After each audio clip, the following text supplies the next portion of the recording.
In the Black Rose McQueen, I wanted to give a shout out to Ring IQ Boxing, and remember to tune in to the motherfucking relay. Welcome to the motherfucking relay. We're covering today's top boxing news. Ow! Okay, we'll start with this. Well, Claressa Shields took to Twitter, and she was quoted as saying, "I don't care what y'all say. Over 90% of these men boxers do not possess the skills that I have, and my accomplishments show that. If I was a man in this sport, I'd be a billionaire. The fact I'm being overlooked because I'm a woman is ridiculous." And I don't want to hear the, well, you trash talk and that turns people off because you're not humble, when I've heard Wilder and other boxers say outrageous shit about killing people and doing coke, even boxers beating up their girlfriends. So miss me that bullcrap. Claressa Shields hasn't been too happy as of late. She felt slighted that when Showtime announced their fall schedule, they didn't feature her upcoming fight, the unification match with Canada's own Marie-Eve Dicker. I think that was a bit of a miscommunication. I think something got lost in translation there. You see, that was Showtime's fall schedule. It was. But that was Showtime's fall schedule for PBC fights. And Claressa Shields is not a PBC fighter. Emphasis on PBC. That was their schedule. And yes, obviously, Showtime, the same network that Claressa fights on, Showtime did have something to do with it, but that was Showtime's schedule for PBC programming, for PBC fights involving PBC fighters. And that's likely the reason that Claressa's fight wasn't featured on that schedule. Whatever the case is. She's all fired up about it. She feels slighted, she feels disrespected, she feels like she's being overlooked, and I think that there are several things at work here. One, you know, Showtime's a decent-sized platform. Yeah. It is. It's known for its boxing content, but viewership has dwindled as of late. Now, it might pick up this fall, given the kind of programming that they're going to be putting on, but in a general sense, It ain't that big. the amount of exposure that you can get from Showtime is not equal to the amount of exposure you could get, say, on Fox or on ESPN. Bigger networks that reach that many more American homes, more so than Showtime can. So, if Claressa's fights were taking place on a Fox, if they were taking place on an ESPN, and those networks were giving her that backing, that push, I think that Shields' celebrity would have been further along by now. So there's that. There's that, you know, you fight on Showtime, and they're not the biggest network, they're not the biggest platform out there. There's that. And there is also her promoter, Dimitri Salita. Well, I think's done a good job so far. But Salita Promotions, who promotes Claressa Shields, is one of the smaller outfits that are out there. They're not equal in size to a Top Rank, a Premier Boxing Champions, or a Matchroom. It's a smaller promotional outfit. And that, in and of itself, limits just how far a fighter can go, because short of a Top Rank co-promoting you with Salita Promotions, or a Premier Boxing Champions, a Matchroom co-promoting you in unison with Salita Promotions, you're really only going to get so far. Salita's a small outfit. They're doing a good job, but you're not going to get the same push from them that you could get from a bigger promotional outfit. So one, Claressa Shields fights on Showtime, and Showtime ain't the biggest platform. Two, she's promoted by Salita Promotions, which ain't the biggest promotional outfit. And three, there is Claressa's marketability, public perception of this fighter, how this fighter is received. It's no secret that Claressa Shields is a very outspoken athlete. She ain't got no hair on her tongue. Yeah, she can talk some shit. She's a big trash talker. And being a big trash talker can be a gift, or it can be a curse. It all depends on the person. It all depends on the individual. Some people like trash talkers and they find that charming, and some people find it annoying. I want you to think about Muhammad Ali for a second. And what I want you to understand is that when Muhammad was alive, and he was young and he was in his prime, going by the name of Cassius Clay, he was an active fighter, climbing up the ranks, looking to become a world champion. Do you think that his trash talk was received well by everyone? Do you? I mean, your perception of Muhammad Ali here today was not the perception of him way back when. The Louisville Lip was not well received by everyone. His trash talk certainly wasn't. Neither is Claressa's. Floyd Mayweather's trash talk wasn't well received by everyone. Even though he backed it up, some people still hated him for it. Some still do. Something very similar is true of Larry Holmes, the Easton assassin. Being a good trash talker is pivotal in being able to sell a fight. But it's a gift and a curse, because you help sell the fight, yeah, that's the gift. that you're interesting, you're polarizing, you get people's attention. But that doesn't mean that they like you. And that's the case. Mouthing off and talking shit is not going to be well received by everyone, whether you're a man or a woman. People don't like that. Look at Teofimo Lopez, who we talked about very recently, his situation with Vasil Lomachenko. His trash talk gets mixed reviews. Some people like it, some people support him for it, and some people don't. The misconception here is that freedom of speech and freedom of expression is inconsequential. It's not. The misconception is that you are free to speak your mind and people have to like it. No, people don't have to like it. People don't have to like you. For a seasoned fight fan like myself, I don't have an adverse reaction to Claressa Shields' trash talk. I don't have the adverse reaction that many individuals out there have when I see this very outspoken fighter. Doesn't bother me. She's just doing a job. But that is only my take. That is only my perspective. And I cannot impose my perspective or my views or force someone to agree with what I think if they so decide to have an adverse reaction to Claressa Shields' trash talk. If they find her annoying, it's their prerogative. Because that boils down to preference. We're not talking facts and stats here, you understand? It's not that kind of a conversation that is much more finite than this. This conversation boils down to preference, what you as an individual like or don't like, what you as an individual do and don't go for. Some people don't go for Claressa Shields' brand of trash talking. And they don't have to. There are certain things that aren't up for debate, there really are. That Claressa Shields is one of the most accomplished amateur boxers the sport has ever seen, I think that goes without saying. She's an Olympic double gold medalist. It's hard enough to win one gold medal, let alone two. And that for someone with only 10 professional fights, which really ain't a lot, she's very accomplished. Unified champion in 2 weight classes and undisputed in a third. I understand that a good number of those world titles that Claressa Shields procured were vacant titles. Better still, for someone with only 10 professional fights, that's still very impressive. Claressa Shields' quality of competition. For someone with only 10 professional fights, context is key here, folks. For someone with only 10 professional fights, fighting girls like Nikki Adler, Christina Hammer, Tori Nelson, Hannah Gabriels, yeah, that's pretty impressive too. It takes a lot of skill. To not only fight with these fighters, but beat these fighters, and not just beat these fighters, but dominate them. That's what Claressa Shields has done, and that is what's not up for debate. Claressa Shields is an acquired taste. She's a very talented boxer, there's no doubt about it. But in order for you to appreciate that, you have to know boxing. Herein lies the dilemma. Most boxing fans, they don't know shit about boxing. And what they like about a fighter sometimes has absolutely nothing to do with that fighter's boxing. Yes, sometimes. The same is true in reverse. If what Claressa Shields wants is public recognition, if that's what she's after, if that's what she's shooting for, that's a very different game. And that game very much involves public perception of you as a fighter, you as an athlete, and you as an ambassador of the sport. And wanting to receive this recognition, to be in the public's good graces, that's not as simple as winning a boxing match. You've got everything it takes to win a boxing match, but what you're talking about Sounds like something else. I mean, look at Katie Taylor. That girl barely says a peep. Yeah. The girl doesn't even talk. And there's people out there that don't like her. Yeah, Claressa Shields, she does a whole lot of talking, but there's people out there that don't like her. Public adulation and recognition.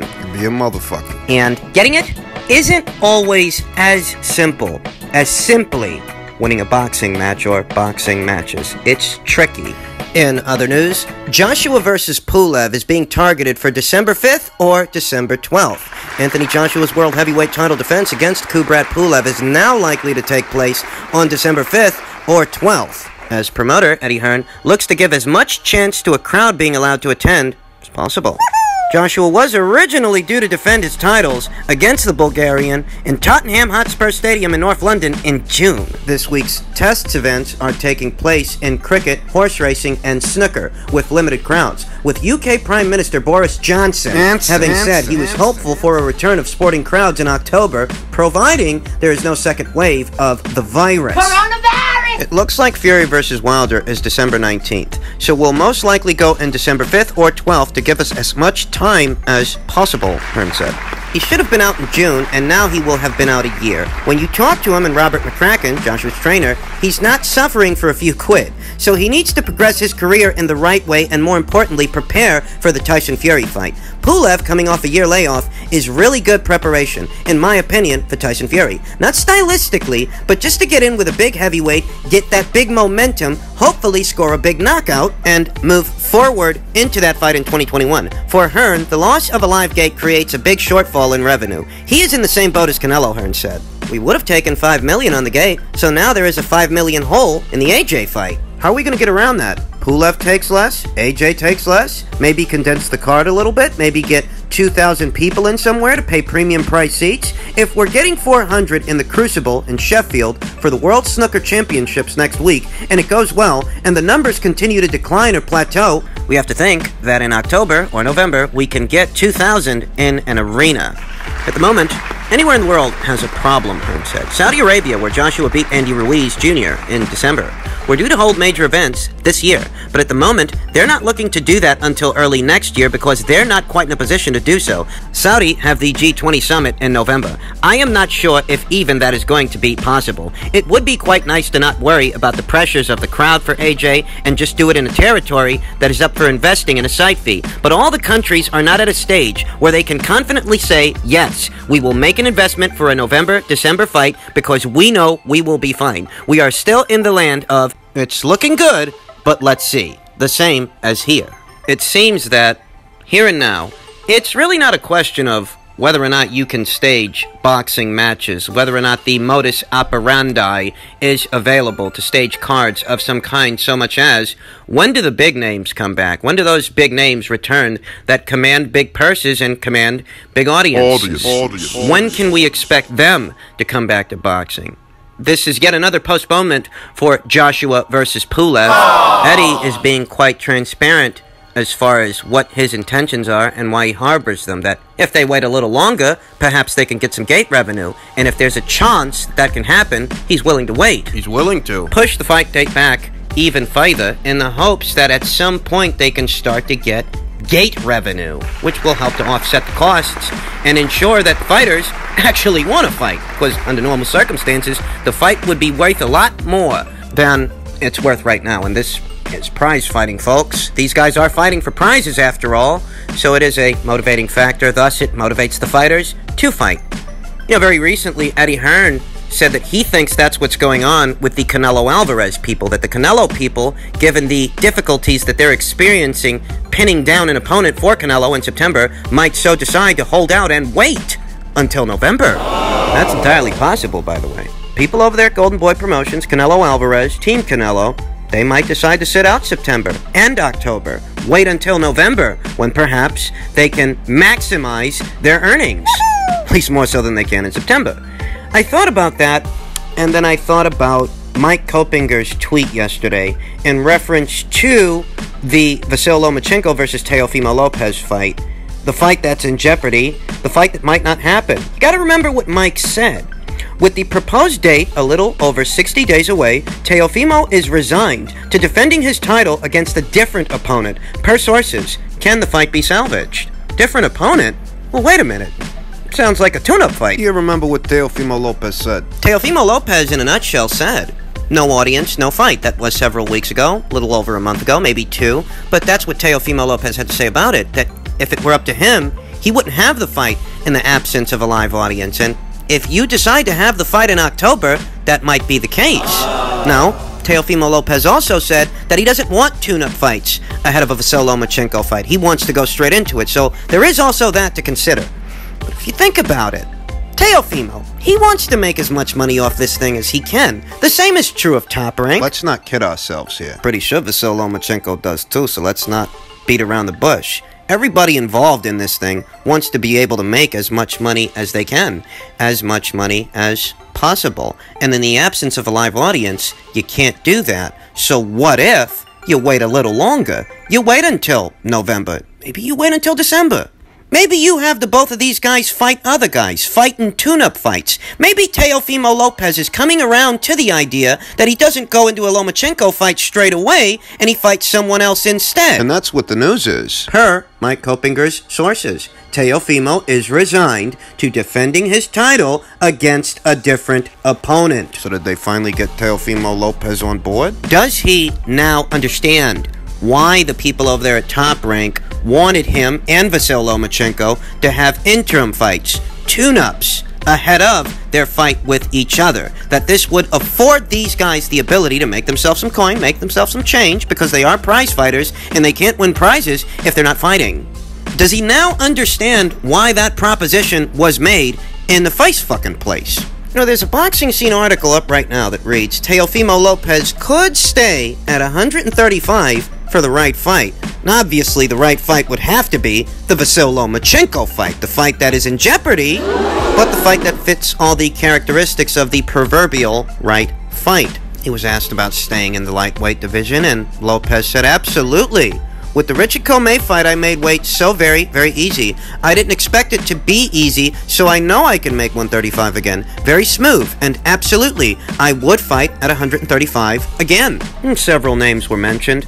Lopez said the list goes on, who added that his promoter prefers his fight with Lomachenko to take place in October 3rd in Las Vegas. These guys have all some type of attribute that makes the fans want to see them more. I'm very happy to be in that era now, and Teofimo is definitely the one that's going to take over. How we're going to start is just with this guy right here, October 3rd. Teofimo versus the Diva. The Diva? Apparently, that's Lopez's new moniker for his adversary. I can't wait for the fight, Lopez said. I just gotta make sure that little diva isn't hiding out in Igis, Lomachenko's manager's, guest house during this quarantine, because he's out there right now. People think he's in the Ukraine. He's not. He's in LA. He's back. If you put aside the bravado and you were paying attention, what Teofimo Lopez was essentially saying there is that he has intentions of staying in the lightweight division. But what's any of this got to do with Joshua and Pulev? Allow me to simplify it for you. Here's the condensed version. Anthony Joshua and Kubrat Pulev's fight has been pushed back so that they can wait till there are live audiences allowed to attend fights. The same thing might be happening with Vasyl Lomachenko and Teofimo Lopez. And the only real difference is transparency. Eddie Hearn's making it quite clear why they're waiting and what they're waiting for. Whereas the people over there at Top Rank, they might be waiting for the same thing, but they don't want to deal with the backlash from the fight fans. I mean, Joshua versus Pulev isn't as highly anticipated a fight as Lomachenko versus Lopez. And if you guys stall that fight fans ain't gonna be none too pleased about it. How this modus operandi works. Who's familiar with it? Who's in the know? Are Lopez, Lomachenko, and Bob, are they all in on it? Well, they might be, but I think that's what's going on here. That's the picture that I'm getting. That these guys are deliberately pushing back this Vasyl Lomachenko fight so that they can maximize its earning potential. That's the impression I'm getting. Maybe I'm way off. Maybe time will prove me right. Either way, it's a story that only time can tell.